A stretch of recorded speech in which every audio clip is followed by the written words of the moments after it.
چونکہ بشریت کا معاملہ آگے آئے تو ہمارے ہاں عوامی سطح پر یہ بڑی بحث ہے کہ حضور نور ہے یا بشر ہے۔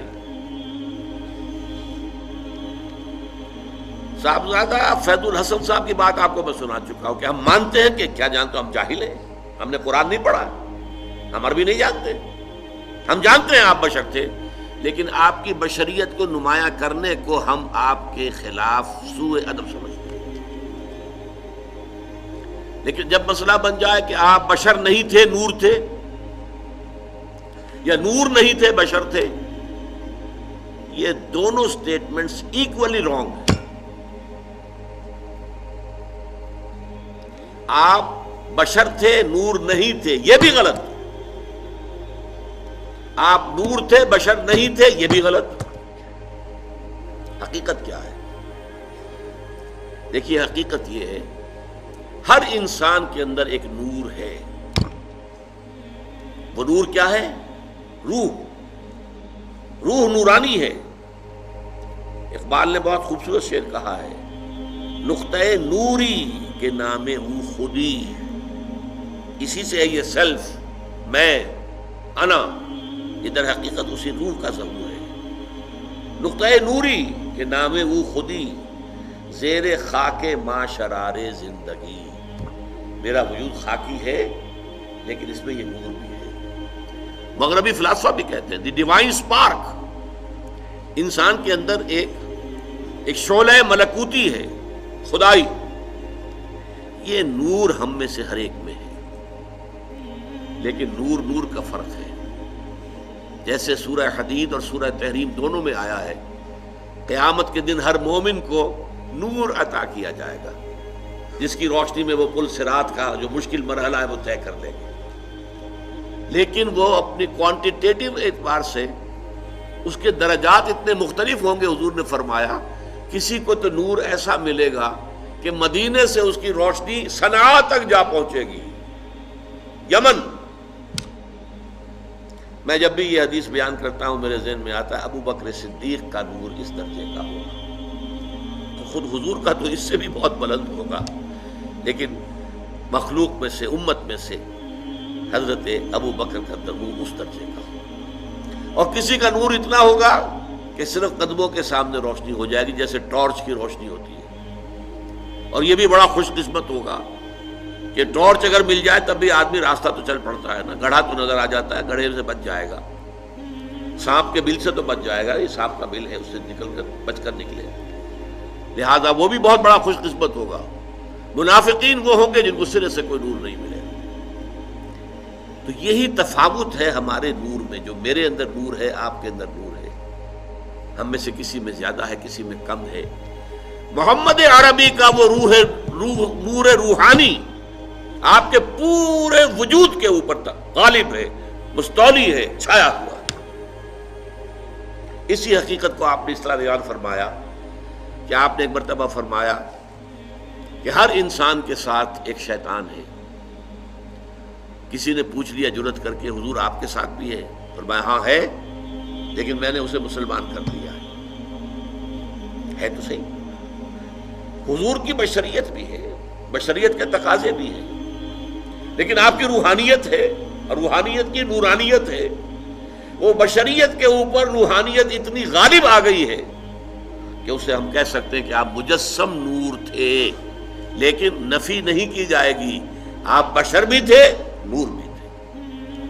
آپ بشر بھی تھے، آپ آمنہ اور عبداللہ کی اولاد تھے، بیٹے تھے، آپ عبد المطلب کے پوتے تھے، آپ ہاشمی تھے، قرشی تھے، آپ انسان تھے، آپ کھانا کھاتے تھے، آپ کو تکلیف بھی ہوتی تھی، آپ کے اوپر جادو تک بھی اثر کر جاتا تھا، یہ ہوا ہے۔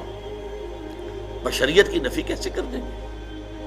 آپ کے وار پڑا ہے تو خون کا فوارہ چھوٹا ہے، اور خون زیادہ چلا گیا ہے تو آپ بے ہوش بھی ہوئے ہیں، کیسے نفی کر دیں گے؟ لیکن یہ کہ آپ کی نورانیت جو ہے، روح کی نورانیت، روح محمدی، اس کی نورانیت نے اس پورے وجود بشری کو ڈھانپ لیا ہے، اور اس اعتبار سے ہم کہیں کہ آپ نور مجسم تھے تو کوئی غلط نہیں۔ تو آپ نور بھی تھے اور بشر بھی تھے۔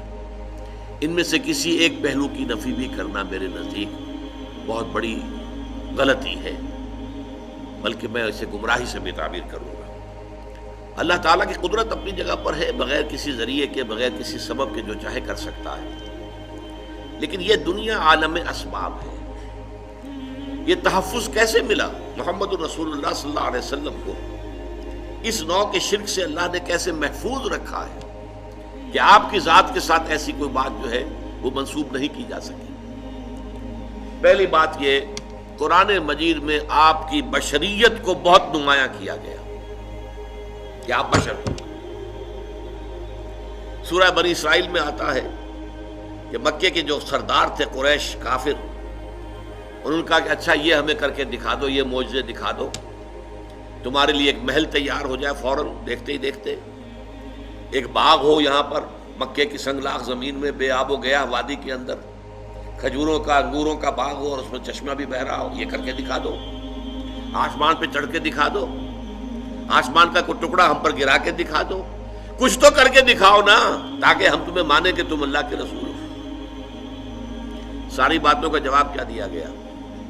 قل سبحان ربی هل كنت الا بشرا رسولا، اے نبی کہہ دیجئے میرا رب پاک ہے، وہ سب کچھ کر سکتا ہے، لیکن میں نے تو کبھی دعویٰ نہیں کیا، میں نے خدا ہونے کا دعویٰ تو نہیں کیا، میرا دعویٰ تو یہ ہے کہ میں بشر ہوں، اللہ کا اور رسول ہوں، میں بشر ہوں اور اللہ کا رسول ہوں، یہ دعویٰ ہے میرا۔ یہی دیکھیے آپ آخری آیت سورہ کہف کی، قل انما انا بشر مثلکم، اے نبی کہہ دیجئے، کان کھول دیجئے ان کے، ڈنکے کی چوٹ کہہ دیجئے، میں ایک بشر ہوں تم جیسا، یوحی الی، ہاں مجھ پر وحی کی جاتی ہے، میرا اور تمہارا جو ہے فرق ہے وہ یہ ہے، تمہارے لیے علم صرف یہی ہے جو حواس خمسہ سے اور عقل سے حاصل ہو جاتا ہے، بس میرے پاس ایک اور ذریعہ علم ہے، وہ وحی کا ہے، یوحی الی، میں ہوں تو بشر تم جیسا، قل انما انا بشر مثلکم یوحی الی، مجھ پر وحی کی جاتی ہے، انما الہکم الہ واحد، کہ تمہارا الہ تو بس ایک ہی الہ ہے، ایک ہی معبود ہے جو تنہا ہے، اکیلا۔ تو بشریت کو نمایاں کرنا حضور صلی اللہ علیہ وسلم کی قرآن مجید میں جو بار بار آتا ہے، یہ ایک ذریعہ بن گیا کہ وہ تصورات دوسرے جو ہے وہ لا کر شامل نہ کیے جا سکے۔ اس معاملے میں سورہ تغابن کی 2 آیات جو بڑی اہم ہے، وہاں فرمایا گیا ہے کہ پچھلی جو قومیں آئیں جن کے پاس رسول آئے، جب رسول ان کے پاس آئے اور وہ انہوں نے کفر کیا تو کیا کہا انہوں نے؟ اب بشر یہدوننا